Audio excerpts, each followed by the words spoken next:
मानवता की जिंदा लाशें दम स्वयं तोड़ती जाती हैं। मानवता की जिंदा लाशें दम स्वयं तोड़ती जाती हैं। अन्याय अनीति से ये अपना संबंध जोड़ती जाती हैं। है अत्याचार जवान झूठ सब अपना शीश उठाता है। छल से बल से करने को हर मनुष्य सफलता जानता है। हर सफल मनुष्य सफलता मानता है। वास्तव में आज छल से दुनिया को छल लोगे, लेकिन जिसने दुनिया को छला है एक दिन उसे जिंदगी भी छल जाएगी। उसके घर पैसा तो आ सकता है लेकिन शांति नहीं आ सकती। लोग सोचते हैं पैसे से सुख मिलेगा। मैंने कहा सुविधाएं मिल सकती हैं, सुख तो अंदर से मिलता है, और सुख जहाँ मिलता है वह परम आनंद है। सच्चा सुख वो है जो इंद्रियों के माध्यम से नहीं, इंद्रियों के पराधीन नहीं, इंद्रियों के बिना भी जो सुख मिलता है वही शाश्वत सुख है। क्योंकि आज हमारा सारा सुख क्या है? इंद्रियों पर अधीन है, और इंद्रियां दूसरों पर अधीन है। क्योंकि रंग को बदलकर तस्वीर बदल देते हैं लोग, कमान से निकला हुआ तीर बदल देते हैं लोग। आप तो अपने ख्यालात बदलो, बदलने वाले तो तदबीर से तकदीर बदल देते हैं लोग। बदलने वाले तो तदबीर से तकदीर बदल देते हैं लोग। हम साधनों को बदलने में लग जाते हैं। मकान बदलते हैं, व्यापार बदलते हैं, गाड़ी बदलते हैं, स्कूल बदलते हैं, और आजकल तो पति पत्नी भी बदल देते हैं। ध्यान रखना, इनके बदलने से जब तक मन नहीं बदलेगा, कुछ भी बदल लेना शांति नहीं मिलेगी। और मन बदल जाए तो झोंपड़ी में भी महल सा आनंद आता है। क्योंकि जिंदगी जीती है महल और झोंपड़ियों में। महलों में इंसान और झोंपड़ी में इंसानियत होती है। आपने कभी कभी बड़ी कोठियों पर देखा होगा कुत्तों से सावधान लिखा होता है, और झोंपड़ियों पर भी कभी कभी लिखा होता है सुस्वागतम, पधारो सा। हमारे दरवाजों पर लिखा होता था महावीराय नमः, जय जिनेन्द्राय नमः। लोग वो दिन थे जब मकान कच्चे, आदमी सच्चे हुआ करते थे। आदमी पक्के हुआ करते थे, जुबान के पक्के। ऐसे जो जुबान दे दी तो दे दी। पहले रिश्ते खून के हुआ करते थे, अब रिश्तों का खून हुआ करता। आज सच पूछो तो प्यार के रिश्ते कमजोर हो गए हैं। आज प्यार के रिश्तों में प्यार नहीं बचा, क्योंकि हमने आध्यात्मिकता से हमारे संबंध टूट गए। हमें बीड़ा बजाना नहीं आता है।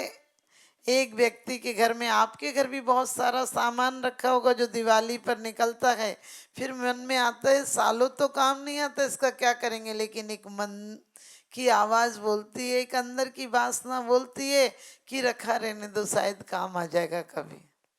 और ऐसा बहुत सारा सामान है जो आप इधर से उठाकर उधर रखते हैं और फिर बाद में आखिरी में दे देते हैं।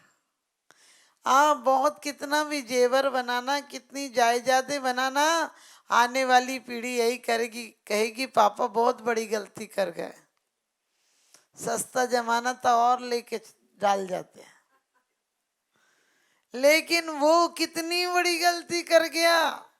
जितनी संपत्ति में ऊर्जा लगा दी, जितनी सुविधाओं में ऊर्जा लगा दी, यदि इतनी सत्य में लगा देता तो स्वयं राम बनकर चला जाता। काम काम में जिंदगी गुजार दी, क्योंकि सुबह होती है, शाम होती है, यूं ही जिंदगी तमाम होती है। संसार का बढ़ना अरे नरदेह की एगार है, नहीं एक क्षण तुझको अरे इसका विवेक विचार है। लोग कहते हैं आंख बहुत गलत है, गलत चीज देखती है। हमने कहा आंख कौन कहता है गलत चीज देखती है? अरे आंख तो माध्यम है। आंख को फोड़ दोगे तुम्हारे हाथ की बात है, लेकिन आंख को फोड़ दोगे तो प्रभु दर्शन किससे करोगे? आंख को फोड़ना नहीं है, उसे सही दिशा देना है। क्योंकि आंख थोड़ी गुनाह करती है, निरखो अंग अंग जिनवर के, जास झलके शांति अपार। नयन कमल जिनवर कहे, देखा सब संसार। पर दुखमय जगत में निज आत्म तत्व की सारी आते, नासा दृष्टि विराजे जिनवर जल के शांति अपार। भगवान के नयन आपको शिक्षा देते हैं कि सब देख करके आंखें जग से तो मुड़ चुकी हैं, और भगवान से भक्त क्या कहता है, पाने ही दृष्टि तेरी तुझसे ही जुड़ चुकी है। वो भगवान को देखता है और कहते हैं मंसूर को बहुत कठिन यातनाओं से मारा गया, बहुत दुनिया में सबसे ज्यादा कष्टप्रद मौत उसकी रही।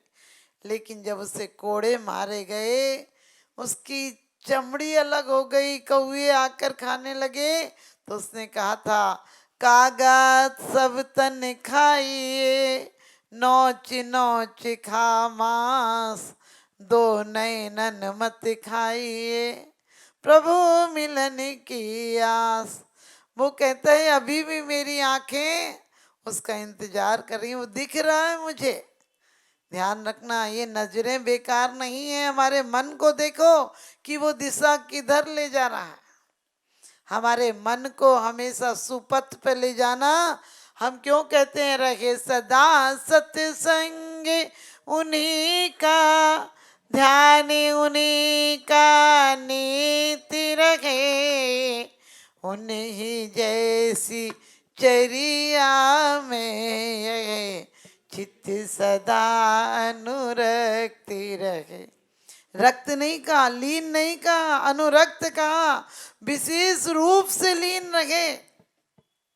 रानी चेलना का हाथ निकल गया, रजाई से बाहर राजा श्रेणिक बगल में सो रहे थे, लेकिन उसके मुंह से निकला उनका क्या होता होगा आप समझ गए। अंदर में वासना हो तो हर दृष्टि गलत जाती है।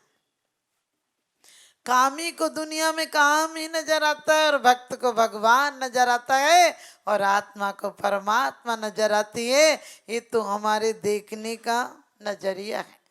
नजर को बदलिए, नजारे बदल जाएंगे। सोच को बदलिए, सितारे बदल जाएंगे। किस्सियां बदलने की कोई जरूरत नहीं। धारों को बदलिए, किनारे बदल जाएंगे। धारों को बदलिए, किनारे बदल जाएंगे।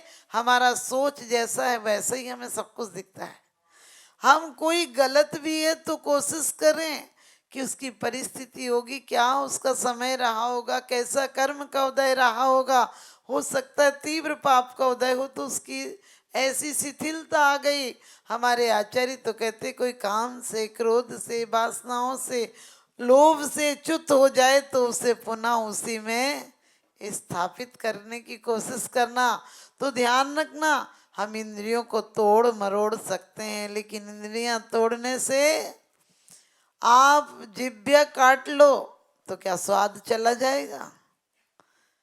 पत्नी मायके चली जाए, पति कभी झगड़ा होता तो पति सोचता मायके चली जाए, और मायके चली जाए तो तुरंत याद आने लगती है। सामने थी तो याद नहीं आती थी। मायके चली जाए तो उसको ऐसे कपड़े दे देती थी, ऐसा नाश्ता, ऐसा खाना, सब कुछ याद आता है।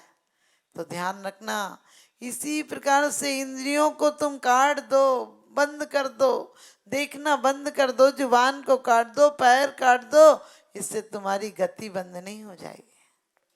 इस देश में बहुत सुंदर पूज्यपाद स्वामी बात कहते हैं कि इंसान इन पैरों से तीर्थों पर भी जा सकता है, इन पैरों से पद विहार कर कर मोक्ष मंजिल तक जा सकता है, और चाहे तो शराब के अड्डे और कोठों पर भी जा सकता है। पैर का कोई दोष नहीं। लोग कहते हैं तलवार अपराध के लिए होती है। मैंने कहा तलवार हो या बंदूक हो, अपराध को अंजाम भी देती है और अपराध को रोक भी देती है। कोई हत्या कर रहा है, गलत काम कर रहा है, तलवार लगाकर बंदूक की नोक पर अपन उसको कह सकते हैं छोड़ रहे हैं वरना चला दूंगा।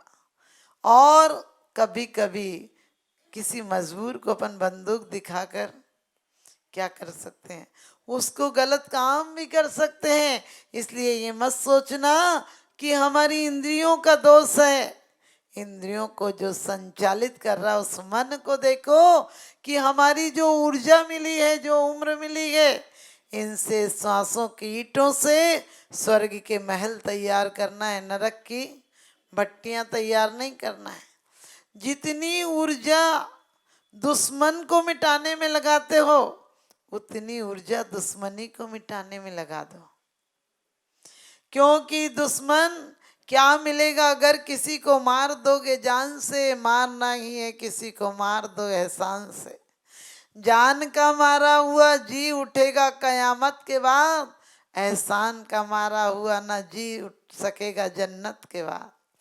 किसी को यदि तुम्हें वास्तव में अपना बनाना है, अहंकार से मत बनाना। यदि पति भी दिन भर चिल्लाता हो तो पत्नी घड़ी देखती कि अब 9 बज गए तो चले जाएं तो अच्छा है।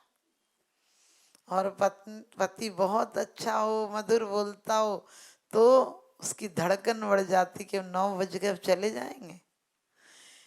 किसी की 100 बरस की जिंदगी से कुछ नहीं होता, किसी की 2 बरस की जिंदगी 100 काम करती है। जियो तो मेहरबानी बन जाओ और मरो तो कहानी बन जाओ। ध्यान रखना, हम जिए तो ऐसे जिए। हम पढ़ते हैं भजन में, मैं जग में रहूं तो ऐसे रहूं जैसे जल में कमलिका फूली रहे। जब जब संसार का कैदी बनूं, निस्वार्थ भाव से कर्म करूं, फिर अंत समय में प्राण तजूं, निराकार तुम्हारे चरणों में। ये भावना अंतर से आना चाहिए। ये भावना मंदिर में भाओगे तो झूठी है तुम्हारी भावना। मंदिर में तो बोल के झूठा दो, कहते भगवान को धोखा देकर आते हो। भगवान के सामने इतनी बड़ी बड़ी बातें बोलते, तुम बिन में व्याकुल भयो जैसे जल बिन मीन, जन्म जरा मेरी हरो करो मोह स्वाधीन। मैंने कही तू तो स्वाधीन होना ही नहीं चाहता है, जितनी पराधीन के काम है वो सब कर रहा है, और भगवान को कह रहा है करो मोह स्वाधीन। वो क्या तुम्हारे घर डाका डालने आएंगे? और सबसे बढ़िया लाइनें तो मुझे ये लगती हैं, जग के दुख की तो परवाह नहीं है, स्वर्ग सुख की भी चाहे नहीं है। मैं तो जामन मरण वे कीजे ऐसा यतन पारस प्यारा, मैं तो जी संकट हमारा। क्या कहते, तुमसे लागी लगन, आज तक लगन नहीं लगी। जितना प्यार बच्चे को गोद में लेते हो तब मुस्कुराते हो, उसको निरखते हो, इतनी कभी परमात्मा को निरखा है तुमने? सच बताना। इतनी जितना मन रुपये गिनने में लगता है इतना माला गिनने में लगा। बस कभी कभी धोखा देने के लिए नोट से माला गिनने लगते हो, गिनना हटता नहीं है। कल तक कहते थे जी भर के बाजार का खाएंगे, आज कहने लगे बाजार का त्याग है। बस इतने पे अटके रहते हो, खाना नहीं निकलता तुम्हारे दिमाग से, पैसा भी नहीं निकलता। एक महिला आई और बोली माता जी हमने 10 साल पहले परिग्रह प्रमाण व्रत ले लिया, इतना ऐसे दे दिया, इतना ऐसे। हमने कि दिया ही नहीं, तेरे दिल से निकला ही नहीं। कहाँ निकला? एक व्यक्ति तो बोले 40 साल से आलू नहीं खाता हूँ, मंदिर जाता हूँ, रात्रि भोजन नहीं करता हूँ। मैंने कि बड़े धर्मात्मा, बहुत पुण्यवान हो, कैसे इतने अच्छे भाव बन गए? बोले भाव एक साधु के चक्कर में फंस गया था।